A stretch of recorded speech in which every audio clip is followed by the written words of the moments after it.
l'antenne d'Europe 1. Olivier Delacroix accompagne vos nuits. Et à minuit 35, nous accueillons Nicole au 39-21. Bonsoir Nicole. Oui, bonsoir. Bonsoir. Bonsoir, oui, bonsoir. D'où on s'appelle Nicole ce soir? Alors, j'appelle de l'Isère, De l'Isère, pas loin d'accord. de Grenoble. Voilà, pas loin de Grenoble. Je suis déjà passée à l'antenne. D'accord. Voilà, donc j'avais téléphoné, j'ai téléphoné, Oui. j'étais au bout du rouleau. Je suis dans un moment de ma vie qui est compliqué. Parce que, comme j'avais expliqué, mon mari a la maladie d'Alzheimer et donc il est en EHPAD. Oui. Et moi, je me retrouve avec des revenus très bas, puisque il avait un petit peu plus de retraite que moi. Oui. Donc j'ai 660 € de retraite pour Oui. vivre. Oui. Donc c'est une chute vertigineuse. Mais racontez-moi Nicole, en fait, pourquoi votre mari est décédé ou il est en EHPAD là? Non, il a une maladie d'Alzheimer. D'accord, mais Voilà. il ne touche plus sa retraite? Si, mais je suis obligée de tout donner à l'EHPAD. À l'EHPAD, d'accord. Voilà. Oui. Donc, et voilà. Donc ça, c'était le premier épisode. Et puis j'ai 5 enfants. Et j'ai élevé mes enfants. J'ai tout donné à mes enfants, comme beaucoup de mamans. Oui. Et donc, à cause d'un médecin, la première fois, il y a 2 ans, il avait détecté qu'il y avait la maladie. Et puis après, il est revenu sur ce qu'il avait dit, le médecin. Et devant mes enfants, il avait demandé que tous mes enfants soient là. Il a dit que mon mari n'avait rien du tout et qu'il allait très bien. Donc de là, certains de mes enfants ont dit « mais c'est maman qui va pas bien, papa va très bien ». Voilà. Ils s'en sont pas sortis de ce diagnostic. Mais Après, mon mari a été vu par un vrai médecin? neurologue. Oui. Et ça a été détecté, il a eu une ponction lombaire, etc. Puis il a eu une démence frontotemporale. Et puis je l'ai gardé jusqu'à temps que j'ai pu. Et puis les médecins ont décidé de le mettre en EHPAD. Donc il est rentré le 25 janvier dans l'EHPAD. Voilà. Et puis mes enfants ont demandé rendez-vous à l'EHPAD. Et ils ne veulent pas que leur père soit là-bas. Donc, ils ont demandé de le garder. Et puis, j'ai un problème avec l'EHPAD, parce que, pas un problème vraiment, mais je ne sais pas comment faire, parce que, en fait, l'EHPAD, quand on met quelqu'un dans un EHPAD, Oui. on n'a plus la main sur la personne. C'est comme si on était dépossédé, en fait. Comment ça? C'est-à-dire que je ne peux plus prendre de décision, c'est eux qui décident, c'est eux mon mari ne m'appartient plus à ce C'est moment-là. dingue, c'est fou ça. Oui. Alors aujourd'hui, j'ai eu le rendez-vous avec, il voulait à tout prix que je vienne, parce que j'avais demandé rendez-vous avec le médecin de l'EHPAD. Oui. Et mes enfants avaient demandé un rendez-vous en même temps. Donc 3 de mes enfants sur 5 étaient là. Il y avait l'assistante sociale, la psychologue, il y avait la directrice de l'EHPAD et puis le médecin de l'EHPAD. Voilà. Moi, j'avais demandé un rendez-vous parce que quand on met quelqu'un en EHPAD, on n'a plus la main sur la santé. Moi, mon mari a des gros problèmes de santé. Donc, j'avais demandé un rendez-vous pour lui dire, n'oubliez pas qu'il faut qu'il ait un anévrisme abdominal. N'oubliez pas qu'il faut prendre rendez-vous parce qu'il a un examen tous les 6 mois et pour le surveiller, quoi. Il faut vraiment surveiller. Oui. Et mais vos enfants, pardonnez-moi de vous interrompre, oui. mais vos enfants, quand ils sont à un rendez-vous comme ça à l'hôpital, ils réalisent quand même enfin que vous n'avez pas, vous, outrepassé vos prérogatives par rapport à votre mari et qu'il doit se trouver dans un lieu médicalisé, votre mari? Eh bien non, justement. C'est fou. Aujourd'hui, ils ont décidé, mes enfants, aujourd'hui. Donc, ils ont dit, voilà, ma fille a dit: «On veut récupérer le dossier médical de mon père». Alors Oui. le médecin a rien dit enfin à ce moment-là. Mhm. Et moi c'est-à-dire que voilà, pour résumer, mes enfants doutent de la maladie de mon mari. Pour moi, pour eux et leur père n'a rien à faire là-bas, il va très bien. Voilà, c'est pour résumer, c'est ça. Et Et à vous, chaque vous dites fois qu'il a un Alzheimer prononcé? alors, il a Alzheimer. Alors prononcé, il n'est pas, non plus à déambuler dans les couloirs, tout ça, mais il est dans un endroit où c'est médicalisé, où il est, protégé, où, on prend soin de lui, voilà. Et et puis pour Olivier, pour, tout vous dire, c'est qu'il y a au mois de janvier, j'ai reçu, un papier comme quoi mon mari devait témoigner. C'est mon fils aîné qui a porté plainte contre moi, pour maltraitance, contre son père. Donc elles sont venues, elles étaient bienveillantes, les inspectrices, parce qu'elles ont posé une question à mon mari. D'abord, elles lui ont dit: «Est-ce que combien vous avez d'enfants?» Il s'en souvenait plus. Et puis, elles ont dit, alors moi elle parlait de mes enfants. J'ai dit: «Mais vous connaissez mes enfants?» Alors, elle dit: «Bah, vous devez bien vous douter pourquoi je suis là». En fait, c'est, mon fils qui a porté plainte contre moi pour maltraitance. Il a dit que je battais mon mari. Il a dit que, son père, je lui avais enlevé le permis, voilà, alors que c'est un médecin agréé qui a enlevé le permis à mon mari avec sa maladie. Alors que, mon mari faisait des malaises cardiaques, il tombait et il se fracassait la tête, tous les genoux, ça dépendait comment il tombait, parce Oui. qu'il avait son cœur qui s'arrêtait. Il avait, donc un gros problème cardiaque. On lui a posé une pile, donc, au mois de septembre, Mhm. le 12 septembre de l'année dernière. Voilà, donc alors moi, j'ai pas été inquiétée par la police, parce que elle m'a dit: «Vous savez, on a compris tout de suite quand on a demandé à votre mari combien il avait d'enfants, il s'en souvenait plus». Donc, les gens qui ont un membre de la famille qui a Alzheimer comprennent tout de suite, comment ça se présente et ce qu'on subit, quoi, ce qu'on Oui. vit tous les jours, voilà. Et donc elle m'a dit: «Vous inquiétez pas, de toute façon ça n'ira pas loin, on perd notre temps», parce que mon fils venait jamais nous voir. Donc voilà. Et là aujourd'hui, j'avais, sur les 5 enfants, 3 de mes enfants, et ma fille a complètement changé d'attitude, alors que d'habitude elle disait que, ben, son père commençait à être violent, que voilà, que je m'envoyais avec. Et voilà, aujourd'hui, il s'est passé quelque chose, c'était trop difficile. Olivier, c'est trop dur la vie, c'est trop dur, elle est trop dure ma vie. Vous savez, j'ai parlé du passage à l'acte, et donc j'ai 2 psychologues qui me suivent, et quand, je leur dis que je ne sais pas si je passerai pas à l'acte, je ne sais pas. Parce que, 5 minutes avant de passer à l'acte, on ne sait pas quand on va passer à Oui, l'acte, bien qu'on va sûr. se suicider, voilà. Donc, alors je n'ai plus, les moyens financiers, puisque toute la retraite de mon mari est prise, pour payer l'EHPAD, parce que les EHPAD sont très chers. Vos Je enfants n'ai doivent payer l'EHPAD, je suppose, non? Eh ben, c'est pour ça d'ailleurs qu'ils veulent Mais, récupérer leur mais oui, père. parce que l'EHPAD, c'est pas gratuit, hein. Ils sont, encore une fois, et c'est ça qu'ils ont, vos enfants. Oui, C'est un problème d'argent, ils veulent pas payer l'EHPAD. exactement. Alors que l'assistante sociale a dit: «Dites à vos enfants qu'ils ne vont pas payer puisqu'ils ont des crédits, pour rembourser une maison, et cetera». C'est juste ça. On a beau leur dire, mais ils ont peur. Mon fils m'avait dit, parce que j'ai 3 garçons et 2 filles, un de mes fils m'avait dit, «Il est hors de question que je paye pour, l'EHPAD de papa». Voilà.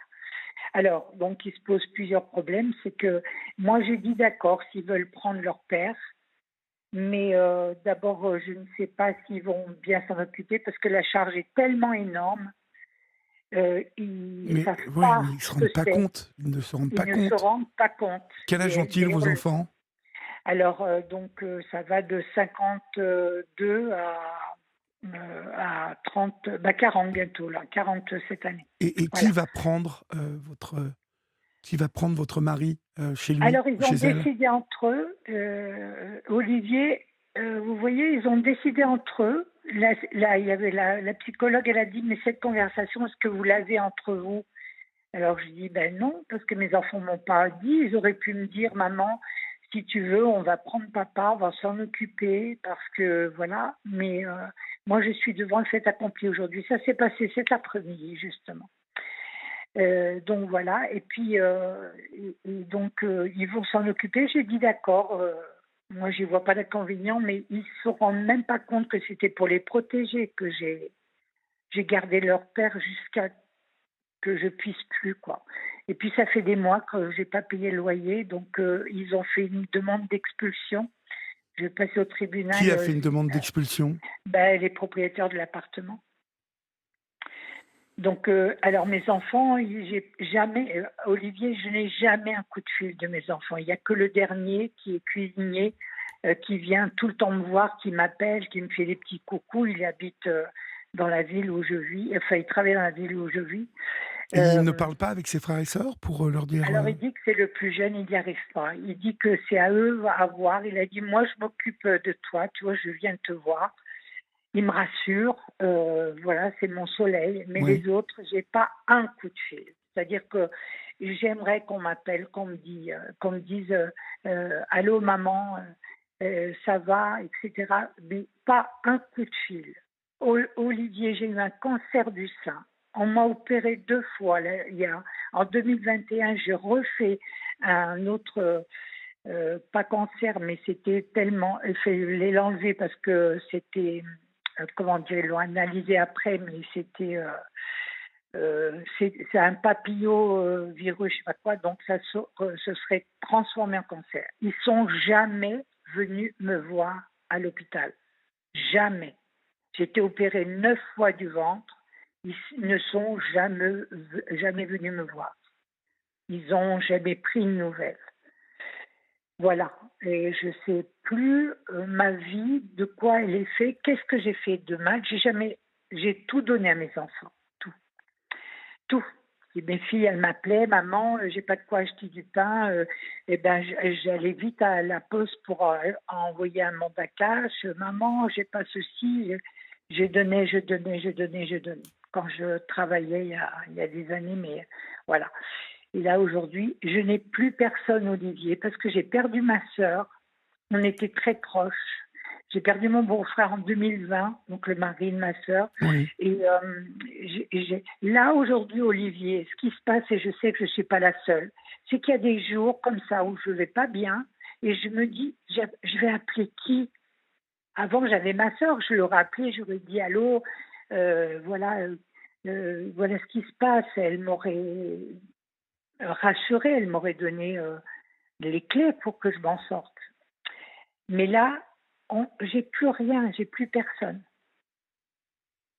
Je suis complètement isolée aujourd'hui. Oui. C'est quand même dingue, mais je suis complètement isolée. Et là, je dois partir de cet appartement. Moi, c'est monstrueux de redéménager à nouveau. Mais non, mais C'est de retrouver. quelle Alors, honte que vous ayez une retraite de 600 euros. Je ouais, reçois un message au 739-21 de Gigi qui va bientôt ouais. toucher une retraite de 300 euros. Et ben voilà. Mais quel affront, Ouais. quel affront de proposer des retraites en dessous de 1000 euros. Mais c'est indécent. Oui, parce que C'est j'ai indécent. travaillé. Comment on vit avec Oui, 600 euros aujourd'hui? ouais. Comment? Olivier, j'ai travaillé. J'ai travaillé beaucoup parce que mon mari avait une entreprise. J'ai fait la comptabilité. J'ai même formé une employée de bureau. À cette époque, il n'y avait pas d'ordinateur. C'était tout sur des registres. J'ai fait des feuilles de salaire. J'ai fait des déclarations d'URSSAF. J'ai tout fait.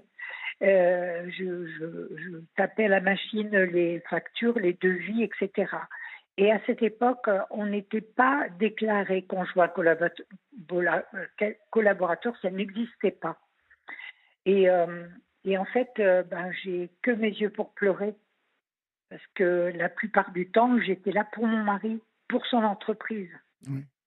Et puis, j'ai eu 5 enfants, donc ça compte très peu. ça compte très peu, ça doit être 10%. Mais le problème, c'est que quand j'ai eu 60 ans, comme une imbécile, je me suis mis à la retraite. Moi, j'ai demandé ma retraite. J'ai dit, ben voilà. Et ben, j'ai eu une retraite à 50%. Parce que la loi venait de changer juste, moi je suis de janvier, donc en fin de l'année de mes 60 ans, enfin l'année d'avant, eh bien la loi venait de changer qu'il fallait travailler un petit peu plus pour avoir une retraite à taux plein. Donc j'ai une retraite à taux, enfin à moitié. Alors enfin, voilà. C'est, il y a même pas un loyer qui existe, hein. C'est-à-dire que si on paye un loyer, on n'a plus rien pour vivre, hein. Parce que à ce montant-là, mon mari est parti le 25 à l'EHPAD. On a fait une demande d'APL, mais ça va mettre un mois pour traiter. Et puis, eh ben, on ne sait pas encore combien de temps, combien d'argent je vais avoir pour les APL, mais ça ne va jamais faire le loyer total. Donc, je dois partir d'où je suis encore à nouveau. J'ai fait ça toute ma vie, Olivier, parce que le 23 août 1987, la foudre est tombée sur notre maison. J'étais dedans avec 3 de mes enfants. Mon mari était parti aux champignons parce qu'il avait entendu tonner. Il a dit ben, je vais aux champignons. Je lui ai dit, je faisais ma comptabilité pour l'entreprise. J'ai dit ben, tu m'avais dit que tu m'aiderais. Il m'a dit ben, dès que je reviens, je vais t'aider. Oui. Et puis il y a un de mes garçons qui est monté. Il avait 3 ans. Il est monté et il a vu les flammes. Il a hurlé. Alors moi j'ai attrapé mes enfants. Je suis sortie, il y avait déjà plein de monde sur la route, ils avaient fermé la route, ils ont demandé à la voisine est-ce qu'il y a du monde dans la maison, et la voisine a dit non, il n'y a pas de voiture. Et donc quand ils m'ont vu sortir avec mes 3 petits, Oui. ils ont halluciné. Et là, ce jour-là, les pompiers ont mis 45 minutes à venir. Et en fait, quand ils sont arrivés, c'était trop tard, la maison était, le feu était en bas. Alors les pompiers, il n'y a pas eu d'enquête parce que les pompiers ont dit, ils ont entendu sonner, tonner, les gendarmes aussi, parce que c'est une petite ville de province, hein. Et donc ils ont entendu, ils ont dit tiens la foudre est tombée quelque part, c'était sûr, tellement ça avait été puissant.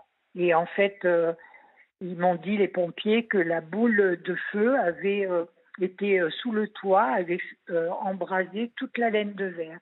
Donc le toit a brûlé et s'est embrasé en entier. Il n'y a pas eu de point de... Voilà. Et on avait un crédit. En 79, on a emprunté 320 000 francs jusqu'en 87. Et en 87, je faisais ma comptabilité et j'ai dit, ah enfin, ça y est, on entame le capital de 320 francs. Parce qu'on avait les crédits comme ça sont interdits maintenant. Oui. C'est-à-dire pendant des années, on a payé l'intérêt à la banque, la caisse d'épargne entre autres. Et donc, en 87, ils nous ont repris la somme de 398 000 francs.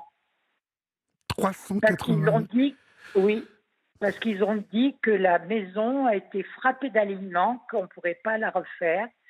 On l'a vendue, on a vendu la ruine. Et la maison, elle est toujours là, elle n'a jamais été frappée d'alignement. Donc, nous, on a fait une procédure contre la caisse d'épargne et on a perdu et on a été condamné à payer, je crois à cette époque, c'était passé en euros, je ne me souviens plus, mais c'est 50 000 francs, 50 000 euros, voilà. Ils nous ont dit, on ne vous demande rien parce qu'on sait que vous avez déjà tout perdu, Olivier, tout perdu. C'est-à-dire que je suis pratiquement devenue folle parce que j'avais que quelque chose dans la tête, il fallait que je m'achète. J'avais tout perdu et il fallait à tout prix que je m'achète une machine à café. Une cafetière, je ne sais pas pourquoi, la cafetière. Alors que j'avais plus de divan, plus de lit, plus rien, plus de vêtements, mais c'était ça. Et on s'en est jamais remis parce que c'est comme si on avait payé 2 maisons dans notre vie. Et on a toujours été en location. Toujours. Vous avez tout perdu, en gros.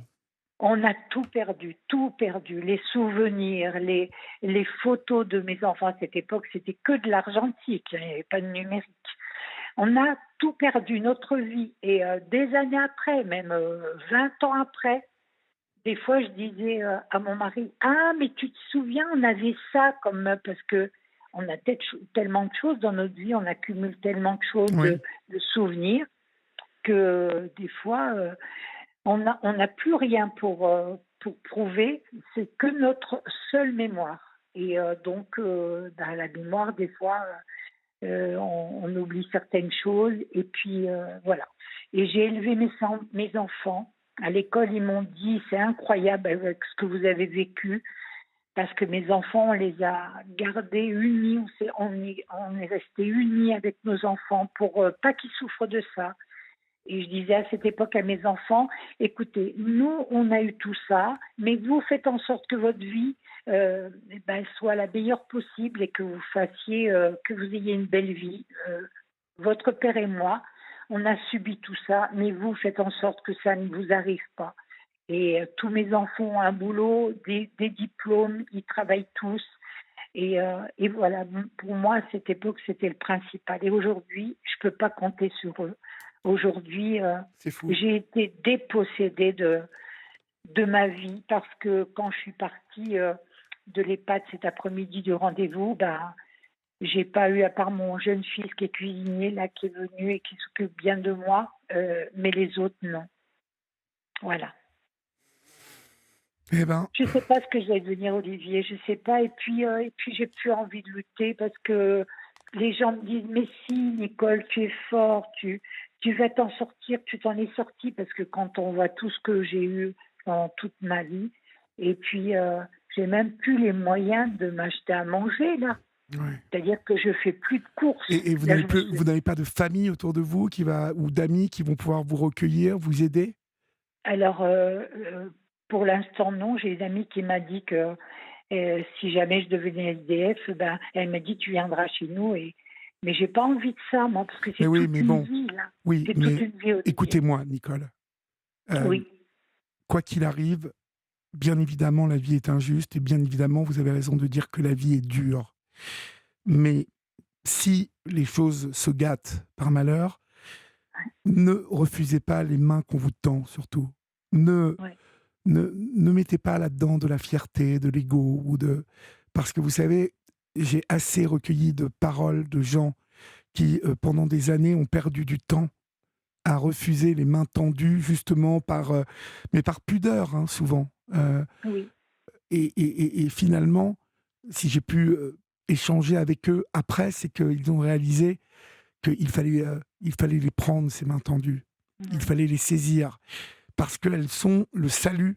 Ce sont des mains qui sont envoyées, on ne sait pas comment, pourquoi, mais souvent ce sont c'est de l'amour, c'est de la beauté humaine, c'est de la solidarité, de l'humanité. ouais, Euh, et tout peut repartir à partir de là. Vous savez, c'est surtout ça oui, aussi qui est important. Je pense à Elisabeth, que j'ai rencontrée, avec qui j'ai fait Dans les yeux d'Olivier, et qui oui, était à Bordeaux, et qui a été oui, je SDF l'ai à un vu, moment. Vous l'avez vue? cette émission. Oui, oui, je l'ai Et vous vu. voyez, Elisabeth, aujourd'hui, elle s'occupe des autres, elle a trouvé un sens à sa vie, nouveau, et il y a quelque chose qui repart, qui recommence. Oui. Je voudrais Vous avez tellement. encore votre petit dernier qui s'occupe de vous. Pensez à lui aussi. Oui, mais je voudrais tellement. D'abord, je voudrais changer de région. Je ne veux plus rester ici dans l'Isère parce Oui, que je j'ai pas d'amis, parce que les Dauphinois sont trop durs. oui, Mais seulement, Olivier, dès que je veux faire quelque chose, les gens me disent faut sortir, faut aller rencontrer des amis, faut faire des amis. Mais à chaque fois, c'est une question d'argent. bien Une sûr, question, est-ce que je vais bien sûr, pouvoir payer un verre? bien Est-ce sûr. que je vais pouvoir. Voilà. C'est Mais vous juste savez, ça. mais je pense que vos amis n'attendent pas ça de vous. N'oubliez pas ça non plus. Ils savent très bien que vous n'avez pas les moyens. Ils savent très bien. Vous savez, Ben, les gens sont pas idiots. Et autour de vous, si vous avez encore des amis, c'est que vous êtes quelqu'un de lumineux, c'est que vous avez des qualités, Nicole. Et donc, ouais. ne baissez pas les bras. En tout cas, vous savez, vous connaissez le chemin. Vous savez que je suis là. Vous pouvez m'appeler quand vous voulez. Oui, Hein, oui, je veux bien, d'accord? Olivier. Oui, Vraiment, je vous le oui. dis, parce que Parce c'est la qu'il fin de faut que l'émission. Là, Oui, d'accord, on est obligé de d'accord. se quitter. Mais vous savez que je suis là, en tout cas. Et qu'il y a Florian, il y a Julia. Donc, vous pouvez toujours nous appeler. D'accord? Je vous rappellerai, je vous rappellerai. Merci D'accord. beaucoup. Il n'y a que vous qui pouvez me sauver la vie. Bah, écoutez, Discuter, si je peux faire ça, en tout c'est cas. juste, c'est être à l'écoute de quelqu'un, être à mon écoute, que Eh je ben, je puisse suis là. parler. Je suis là. Voilà. D'accord? Oui. Je vous Oui, embrasse, merci beaucoup. Nicole. Merci Au beaucoup, revoir, Olivier. courage, courage. Au revoir. Au revoir. Merci, au revoir. Au revoir. Merci, au revoir.